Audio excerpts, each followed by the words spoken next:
Okay, no discussions. Barbara left, right? Yes. Or is she coming back in? No, she's gone.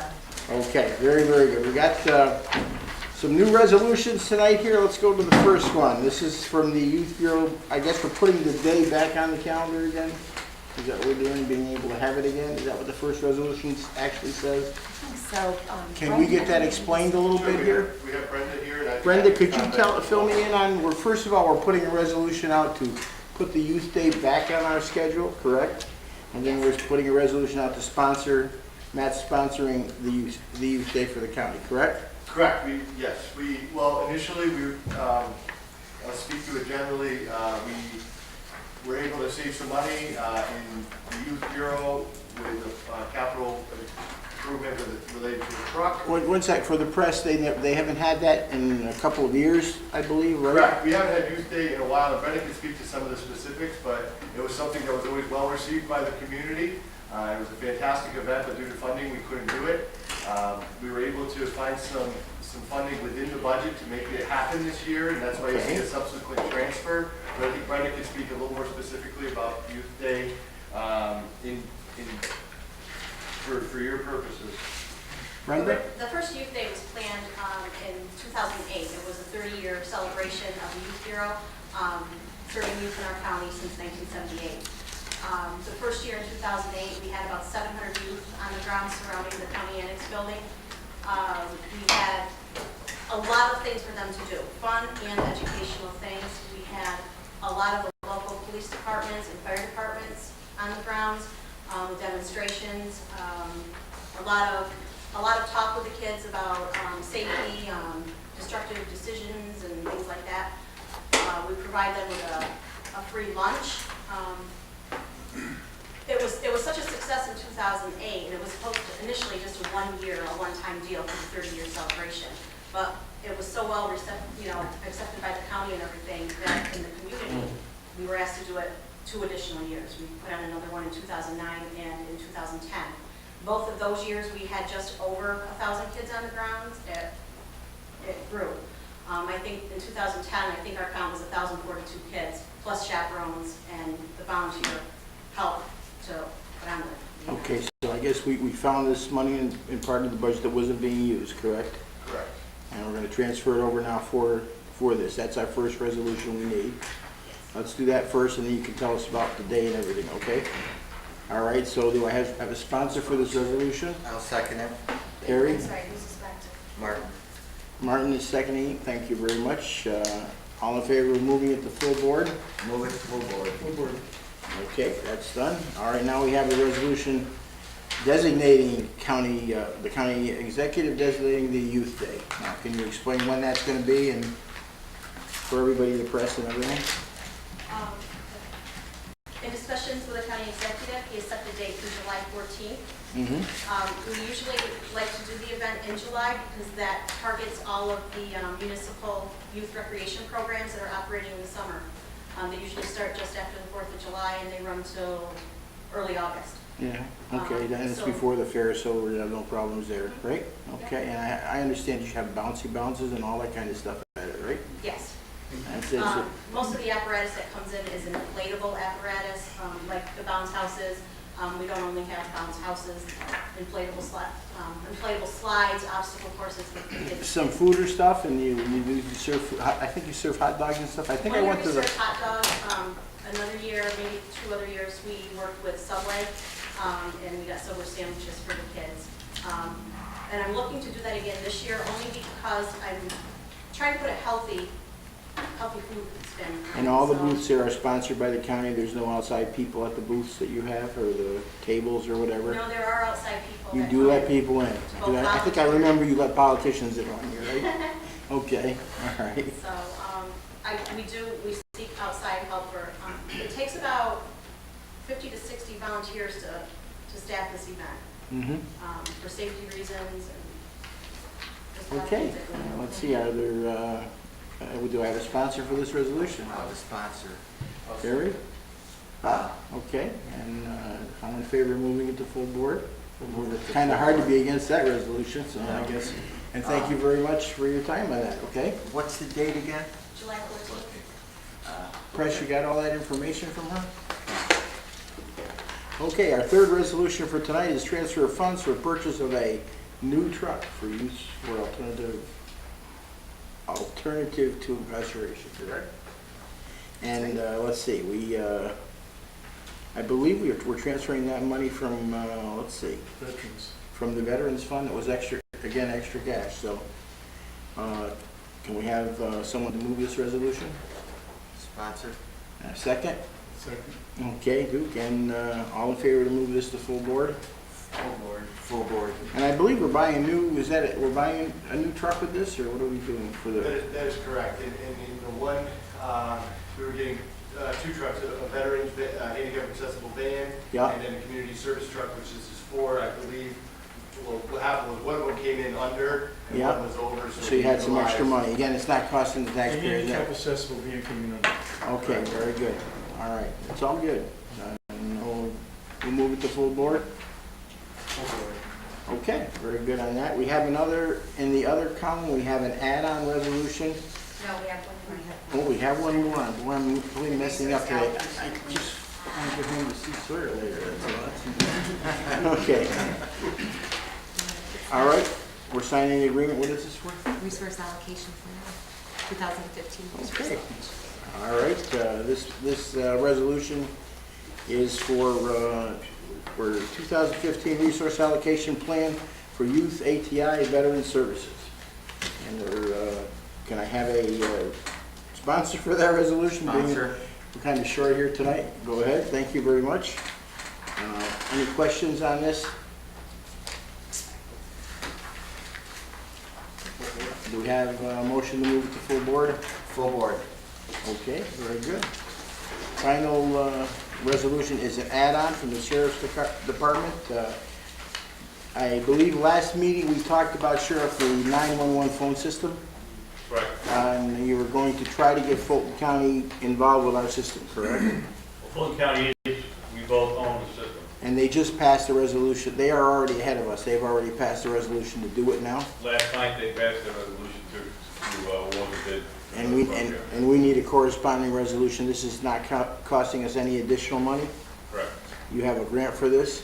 We have grant money, and we have reserve money for 911 that's going to cover it. Okay, can I get somebody to sponsor that resolution? I'll sponsor it. Okay, and questions, please? I'll let you have the sheriff here, put him on the spot.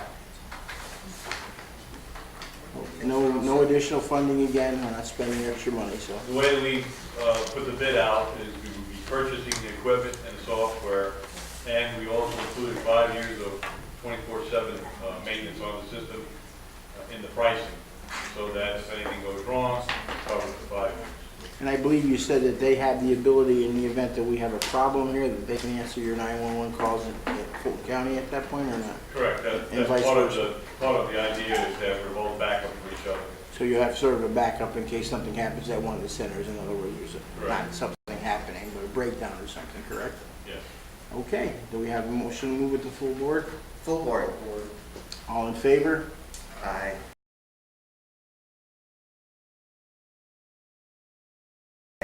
Any other discussions?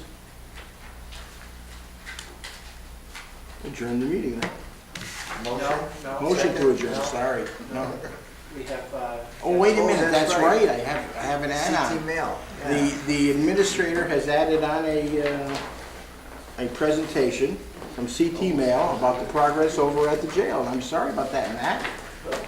Again, it was a last-minute thing, so we're gonna welcome Mr. Campanola, right? Right, thank you. Okay, thank you. You're welcome to the board.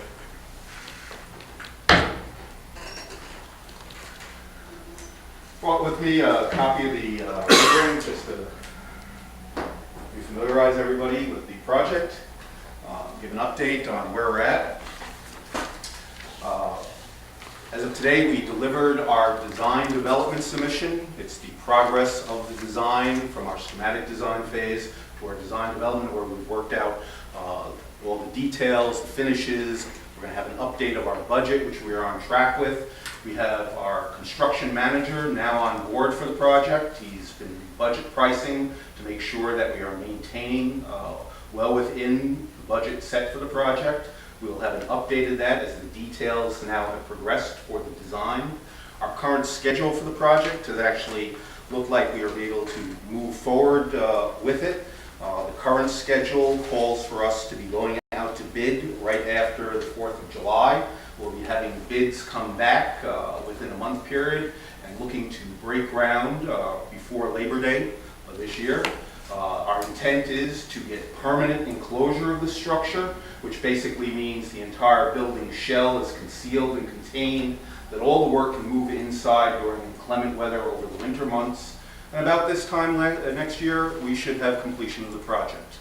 So everything appears to be well on schedule. We've been working closely with Paul Claiborne, DPW, to make sure any unforeseen conditions have been investigated. We've done some further investigatory things, again, to limit the number of potential pitfalls that may occur during construction. We want to answer all those questions up front, especially since we're working within the front door of the sheriff's office here. We've been concentrating largely on making sure that we will maintain the existing facility without any interruptions whatsoever. If there's any questions, I'd be happy to answer. Anyone have any questions, Duke? See, the budget's on track, but the thing hasn't gone out to bid, so we No. don't really know if the budget's on track, do we? No, but part of what we're working with our initial design budget and bringing on a construction manager, he is actually going out to subcontractors, material suppliers based upon the products we're using as the basis of our design and getting prices to make sure when we go out to bid, they should be the same prices that already subcontractors and building material suppliers are aware of. So we're doing that due diligence during this design process. Terry? Just curious, what are you using that's already there from the main building? From the existing building? Yeah. I have an overall site plan which may Okay. give you an idea. Unfortunately, this is the existing site overview, but just to give you an idea, there's the existing sheriff's entrance into the building right here. Our new addition will be sitting in this courtyard mainly.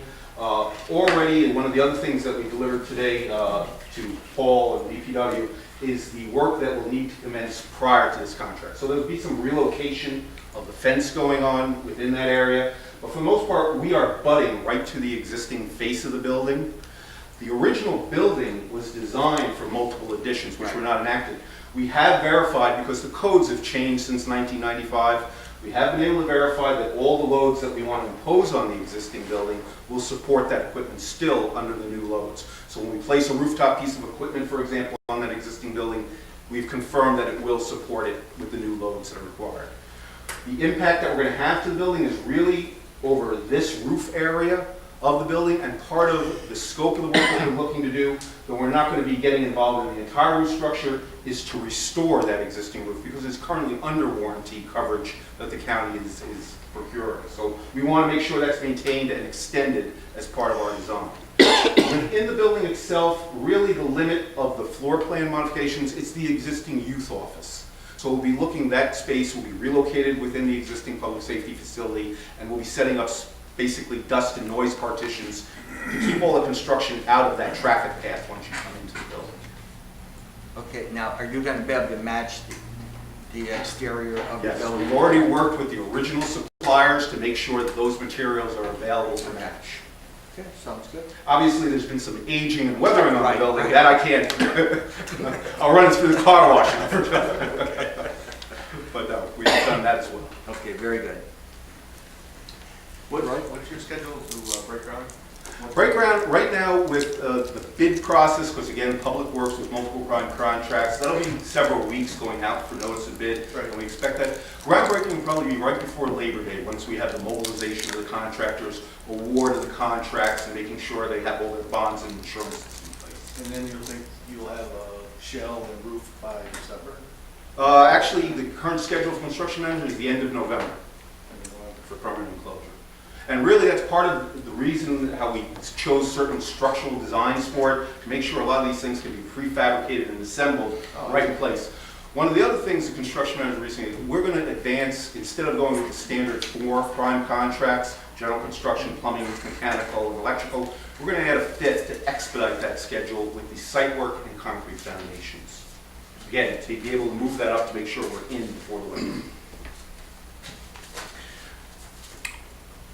Anything else? Is it somebody else Any first? other questions? Everybody? Well, I do. Okay, I'm sorry, Luke, go ahead. Forgive me, I just want to go back to, because I just got, I'm a little bit triggered when you say the budget is on track. That really does not have a lot of meaning at this point in time, does it? No, until you have the bids in place. And what we're doing with the bids, as we do with all public works projects, we're going to put in certain contingencies, what we call alternates.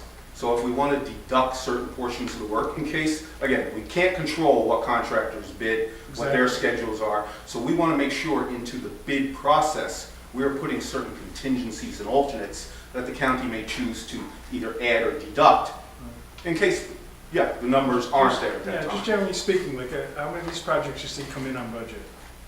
Our budgets, I really haven't had one that's been over, to be honest with you, because we do this process. It's part of this due diligence process, why we made the recommendation to bring on the construction manager early into the pre-construction phase to do these kind of things. Why we, as a design firm, work with certain basis of design manufacturers. They know this project is coming. So when we initiated our original estimates, we based it upon information of not a square foot ballpark number, but actual component costs that manufacturers who are going to be supplying those materials are aware of, including the vendors that the county currently works with on site. And the 4 different bids are required, you added a 5th. Yes, we've added a 5th to expedite the schedule. And the 4 bids are required because of the cost of the project. Cost of the project, Wick's Law, Public Works, again, yes, that's all tied in. It's a new 4-prong contract. Thank you. I have a question, Richard. Do you answer directly to Paul, or do you answer directly to Matt? RJ, Paul is the county's representative for our project, and we pass the information on to Paul. I get to call it a big problem. And that's, Paul, are you happy with the progress so far? Yes, Rich has been on top of things. He's been pushing me, actually. The guy's amazing. I'll get a 4-paragraph email from him. Before I've read it, I've got another email from him. So he's writing faster than I can read. But no, the information has been very good. We had a meeting about a week or 10 days ago in their office with the construction manager. That was the first since the construction manager came aboard. And that's when we came up with the idea of adding the 5th contract. Because the original schedule I had called for it to be enclosed the end of December. And the first question I asked is, what can we do to move that up a month? Could we get good weather in December? Yes. But look, is there anything we can do to move that back a month? So that's when we came up with the idea of the 5th contract to get the site work and concrete work started while they're still finishing the design on everything else. We can get it, the concrete work, site work expected, done.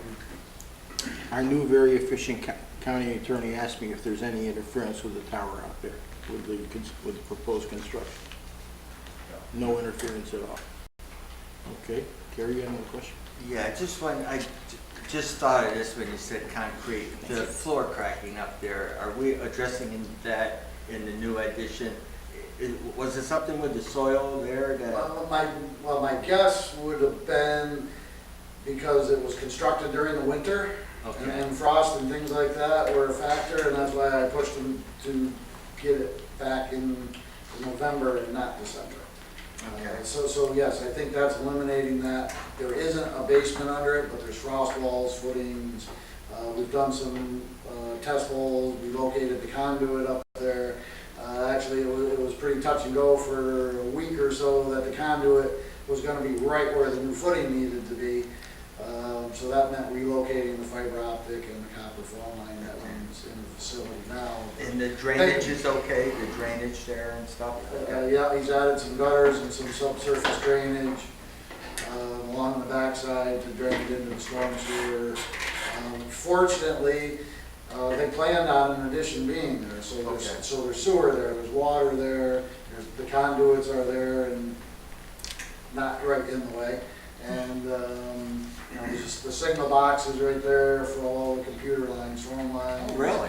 Okay. All that stuff. So yeah, it was built as if this was going to be there. So that's making Very good. part of it a little bit easier.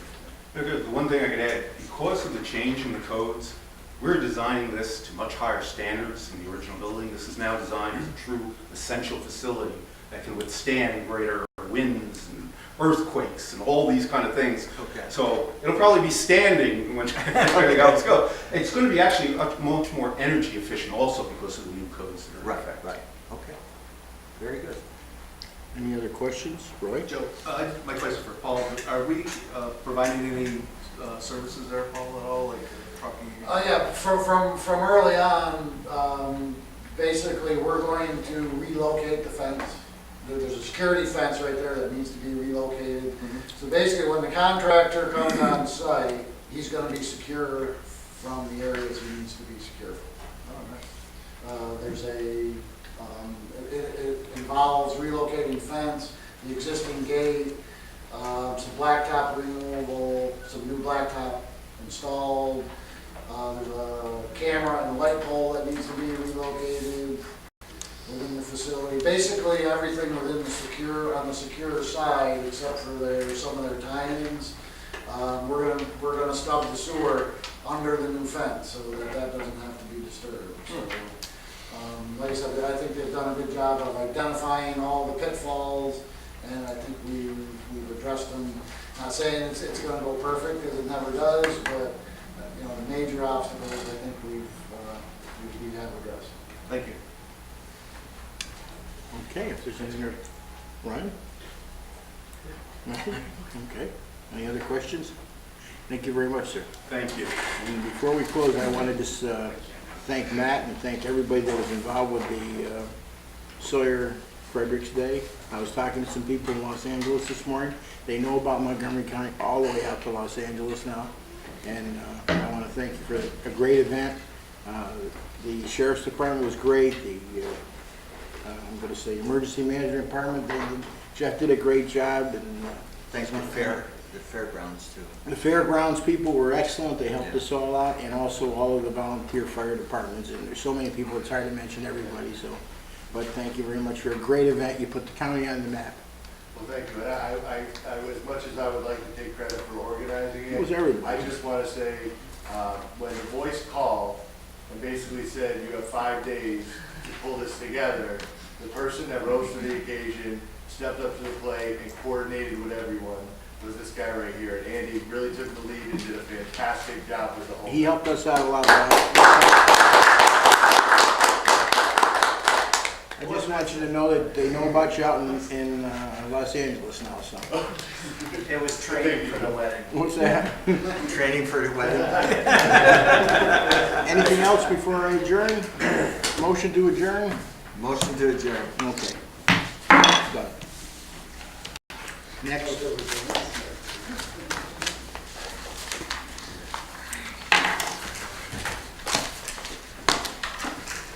Thank you.